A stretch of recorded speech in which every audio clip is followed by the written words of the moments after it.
Again for peace in Syria as the bombardment of Aleppo goes on. The latest round of talks will include major regional players, including Turkey, Saudi Arabia and Qatar. But can it lead to the resolution of a conflict entering its 6th year? This is Inside Story.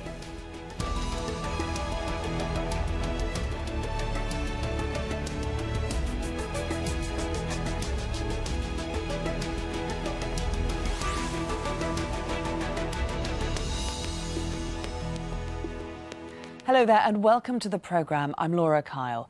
Hundreds of thousands of people killed, millions more displaced, ancient cities destroyed. But there appears to be no end in sight for the suffering in Syria. Numerous talks and ceasefires have come and gone, but the world is no closer to finding a solution. In recent weeks, the northern Syrian city of Aleppo has become the focal point of the war. Syrian government forces, backed by Russia, continue their airstrikes against rebel-held areas in the east. And despite disappointments and major disagreements at previous talks, it's back to the negotiating table once again. US Secretary of State John Kerry and Russian Foreign Minister Sergey Lavrov are meeting their counterparts from Iran, Saudi Arabia, Turkey and Qatar in Switzerland. Ahead of the Lausanne meeting, foreign ministers from Turkey and the Gulf Cooperation Council criticised the United Nations for failing to stop the airstrikes on Aleppo. They released a statement saying they condemned the escalation of military operations in Aleppo by the regime and its supporters through indiscriminate air raids against the civilian population and infrastructure. But President Bashar al-Assad is determined to retake Aleppo and the rest of Syria. He's called Turkey's actions in his country an invasion against its sovereignty. You cannot cut, you have to clean. You have to keep cleaning this area and to push the terrorists to Turkey to go back to where they come from or to kill them. There's no other options. So, but Aleppo is going to be a very important springboard to do this move. Let's bring in our guests now. Joining us here in the studio in Doha is Rami Khouri, a senior fellow at the Issam Institute for Public Policy at the American University of Beirut. Also in Paris, joining us via Skype, Bassma Kodmani, executive committee member for the Syrian National Council. And in Jeddah, Khaled Batarfi, assistant professor at Faisal University. Welcome all of you to the programme.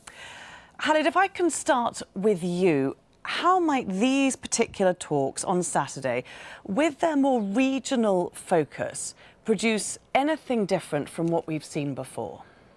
I don't believe so, because now every party has their position clearly explained and clearly taken. I don't believe a short meeting in Lausanne will change that, especially after the vetoes in the Security Council. I don't know if there is some procedural movement can be achieved regarding who and how to get humanitarian aid to the needy in Aleppo. But I believe that's the maximum that can be achieved in such a meeting at the moment. You think that will be the main focus of these talks? No, I believe every party will try and explain and try to convince the others of their position, but I believe all the positions are already taken.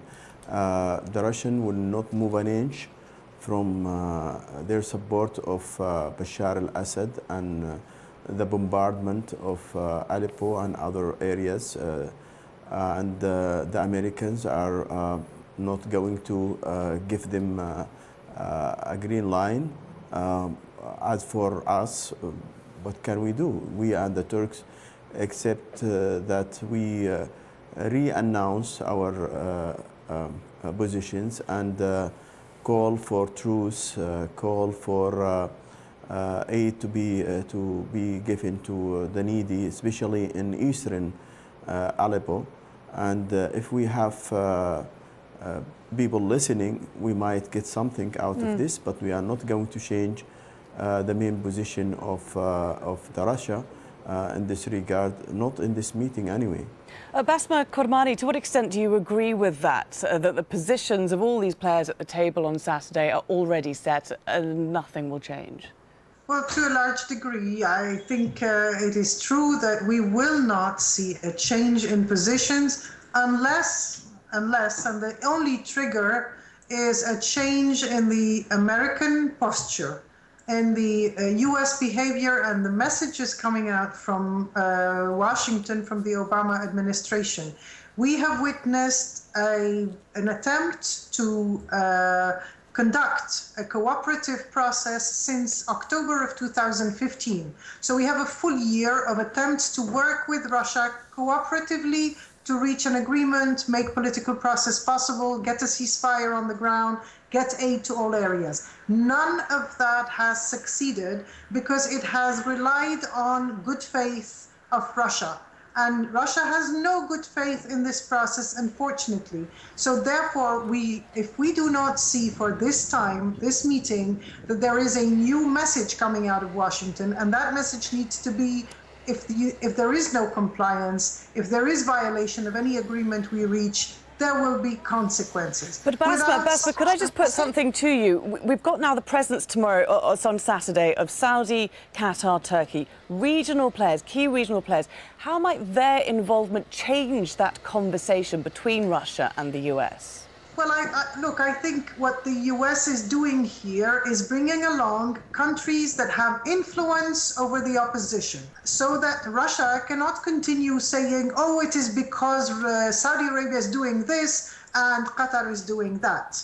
I believe the presence of those countries will also clarify positions. These countries are all in favor of a cessation of hostilities and of a peace process, as we tried to start in Geneva and never really succeeded in getting negotiations going. So the presence of these countries and the alleged influence or control that people say they have on the groups, I think their presence is most welcome and will help the United States. But again, it lies in how much the United States is willing to show a firm position and say, this time we're not just relying on good faith. We need solid guarantees here and mechanisms of enforcement.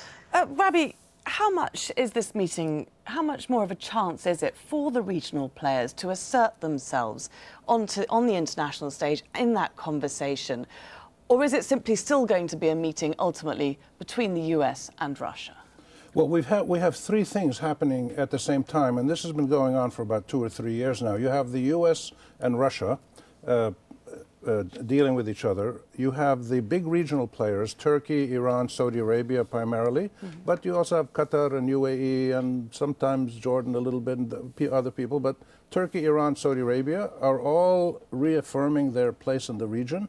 And then you have the Syrian parties themselves, the government and all the different opposition groups. And these three levels of contestation and confrontation are happening at the same time. And now we're shifting that into, or for the last year, as Bassma said, we've had a serious negotiation going on with no breakthroughs, mainly because most of the key players are not willing to make any compromises. And the Russians and the Syrian government have a free hand. Nobody is really challenging them except the Syrian opposition forces who can't match the firepower of the Syrian government and the Russians. So this is a very important turning point, I think, now, because the new president is going to come in the United States. The American people want to get out of the Middle East. They don't want to get involved in another war. So special forces, some bombing, some drones, and supplying arms, but they're not going to get involved more. And they certainly don't want to engage the Russians. And if they don't engage the Russians somehow, or help Syrians engage the Russians, then it's hard to see how the stalemate is going to change. So it's a very difficult moment. But the fact that you have the big powers and all the regional players, directly or indirectly, talking to one another is a sign that they're really looking for a solution, a peaceful solution, which ultimately will be up to the Syrian people to shape the future of their country. So the US happy to look to Saudi, to look to Turkey, to take more of a role here and for itself potentially to step back? I think that I've been spending 3 months in the US now and followed things closely there. And my impression is the United States would be happy to have less of a policeman's role or a fireman's role in the region. The U.S. would be happy if Turkey and Saudi Arabia and others stepped up and played a bigger role, as long as basic strategic American interests were not hurt. And I think this is what's happening now. At one level, I think it's very good that Saudi Arabia is playing a more prominent role in the region, because for the last 30 years, the strategic balance in the Middle East, the architecture of the strategic balance in the Middle East was set by the relationship between Iran, Turkey, Israel, and the United States. There wasn't an Arab in sight. The Saudis are now trying to play that role. They've done some questionable things like the war in Yemen and other things that we can debate, but so we're starting to see a shift in how the regional strategic balance is shaped and who are the players that engage with each other. Hopefully they'll engage diplomatically more than militarily. Yeah, Khaled, I mean, let's continue on that point, these regional players, because we've had this GCC meeting on Thursday. Saudi, Turkey, the Gulf cooperation countries. What are relations like between Saudi and Turkey? At best, it's never been like that before. Since the Ottoman Empire demise, there was ups and downs in the relations between Saudi Arabia and Turkey. But at the moment, the Erdogan government and King Salman is doing what it has never been done, putting the relation on really strong basis, especially economically and politically, militarily, and in the security issues. And they are walking up to the Iranian design to build a corridor, as the Guardian called it, between Iran and the Mediterranean, a Shiite corridors that will empty all the Sunnis areas in their way, including Mosul and Halab, to Ladiqiyah, and instead putting Shiite population, and that's what Erdogan called changing the demographies. And that's why the Turkish forces are still there near Mosul and refusing to move, because that's what they are expecting, sending away millions of Sunnis from Mosul by the Al-Hashd al-Sha'bi. And that's why they are fighting in northern Syria, because they also understand that Halab is one step in this project. So the statement, the final statement from the meeting showed exactly this concern, and sending messages to Iran and its allies that this is not going to be acceptable. OK, but to what extent does that cooperation play out? Because when you look at Turkey, it's a key regional player. It often pursues a very independent policy. It's closely aligning itself both with Russia and Iran. Well, to be my allies doesn't mean that I control every relation. You have, for example, Egypt. They are our strategic allies, but they are not in good terms with Turkey. So each country has a leeway to build other channels that will enhance, especially their economic relationship. Iran and Russia and Turkey have a strong economic relationship that we don't mind at all. And in fact, to have Turkey with in good terms or in talking at least mood with these countries help us if there is going to be any peaceful solutions, to have a trustworthy Turkey as a mediator. Rami, is there room for both Turkey and Saudi to be key regional players to take the lead here on the role on Syria? Well, I don't know if they can both take the lead. I think you have to have the key regional players balancing each other. Ideally having decent relationships. They don't have to be strategic allies, but not fighting each other. And you're talking here about Turkey, Iran, Saudi Arabia, Egypt, and Israel. But Israel is out of this for the moment. We're talking about the Arab Islamic countries.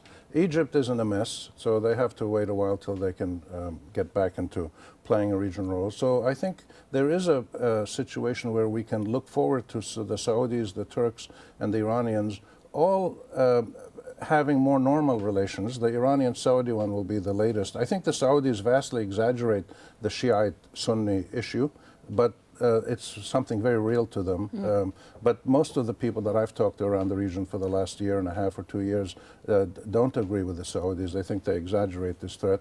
I think the Iranians are aware of the need to negotiate and to live peacefully with the people in the region. The nuclear deal, I think, was a sign of that.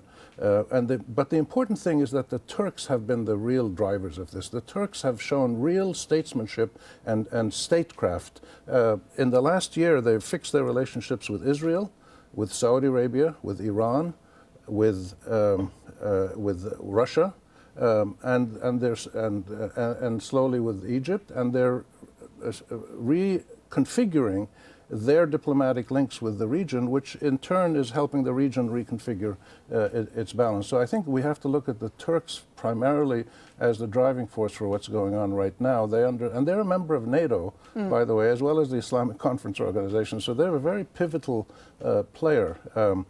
But I think, yes, we need to look at these regional powers. And in my view, the single biggest change in the last, say, 20 years, since the end of the Cold War or so, has been the emergence of the regional powers in the Middle East, while the big global powers still play a role, but they're now playing that role with the regional players as well. So this is very important. Bassma, do you agree with that? What's your view and the Syrian opposition's view of Turkey's role in Syria? Because it does seem to go it alone, even though it is a NATO ally. It's the only ones in Syria who are going after, for example, the Kurdish YPG fighters.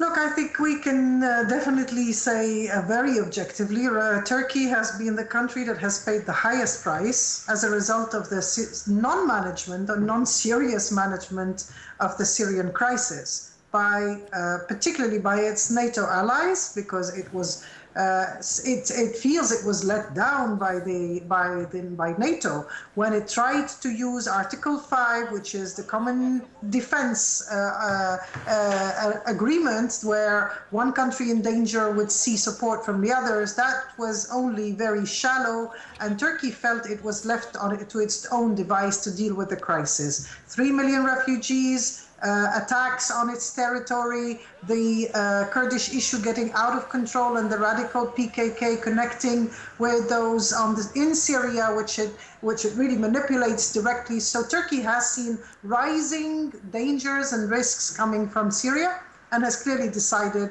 that it needed to set its priorities and have its own policy. I personally regret that Turkey was left to work on its own. Now, it has not harmed in any way the opposition. On the contrary, it has provided support. At the moment, it is using units on the ground from the Free Syrian Army. These are nationalist, moderate Syrians. It is a good pattern to say these groups can be ground forces and we can provide air cover and artillery cover. That's a good pattern.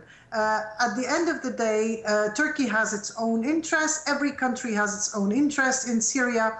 And my conclusion here is, if we do not have Russia and the United States agreeing, we are not going to discipline the countries of the region. Let us not forget, the moment Russia decided to step in directly and massively on Syrian territory, with an airbase, with its own military experts, with its own huge air force, who is going to confront that? It is not a regional game anymore. It really is only the United States. Europeans are not able to do it. No one is able to do it if the US doesn't get involved. OK, well, let's just take a little look back at diplomatic efforts in the past, because this meeting in Lausanne comes after a month of unsuccessful talks. We had the UN Security Council failing to pass 2 resolutions on Syria just last week. One was drafted by France and Spain. It called for an immediate end to the bombing of Aleppo.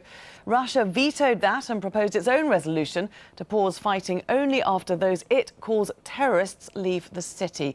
But under Russia's plan, the bombing would continue. It didn't get enough votes to pass. The last ceasefire in Syria had fallen apart 3 weeks before these votes. That's when the Syrian government and Russia launched their new offensive to take back the rebel-held areas of Aleppo. And pressure from the US, France, UK and Gulf countries has failed to stop the airstrikes. Bassma, I just want to come back to you for a moment.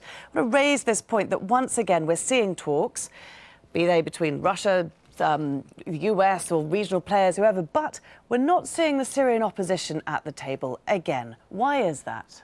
Well, I guess, of course, we regret that. The answer comes from the countries. If the opposition is present, then the regime should be present, so it's better not to have either. I think there could have been some more creative ways of engaging the Syrians in this process, and particularly the population, which is represented more broadly by the opposition than by the regime. In any case, what we are seeing is really the most exceptional, dire humanitarian catastrophe in Aleppo. As we speak, children are dying, women are under rubbles, the city is being pounded. Now, that level and that intensity of violence is watched with no decisive action, measure, decision taken by anyone to stop that from happening. Russia has committed war crimes. The evidence seems to be very well in the possession of the other countries, particularly the United States, and that can, I think, Russia should be confronted with this evidence that it is committing currently war crimes in Syria.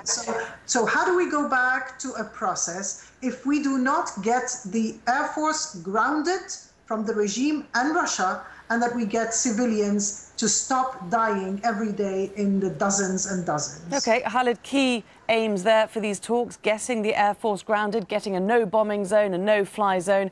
Are these aims going to get discussion, do you think, at the table over the weekend? Are they going to get any traction? On Saturday, even if this were demands that the Arabs and Turks put on the table, they won't be granted. But in the UN, there is a movement now. In the Security Council, there is a letter from 62 countries. We are trying with the international community and with our international allies to put this on the table. But Turkey have been trying for years now to get support for the idea of no-fly zone, even though it's very logical. How else could you protect millions of refugees who would like to return back to their country if you are not affording them or allowing them some protection? And how can you have this protection if the skies are full of Russians and Syrian bombardment airplanes killing them day and night? So it is a legitimate concern, it's a legitimate demand, but I'm not putting a lot of hopes on the Americans to really stand up for this and push it forward. So, Rami, we come to the final point that we seem to reach at the end of every Syria discussion. What can be achieved? What can be done at this stage? We've seen over the last 3 years that the international community's mechanisms for peace and security and accountability and deterrence don't work when the two superpowers disagree. We've seen that the balance of power on the ground is tilting into the government in Syria, but the government cannot destroy the opposition. They will keep fighting because they're getting a lot of support from other people. So the fight can go on endlessly, and Syria will be destroyed, which is happening in many places now. The only thing that really might happen at some point soon is a group of people like the United States, some Europeans, some Arabs, Turkey, might say we have to have a no-fly zone in the north and take the risk of shooting down a Syrian plane and daring the Russians to come and test them out. Okay. The Russians don't want a war, so I think something like that might happen in the next 6 months. Okay, definitely, certainly one to watch out for. Thank you very much to all our guests, Rami Khouri here in the studio, Bassma Kodmani and Khaled Batarfi.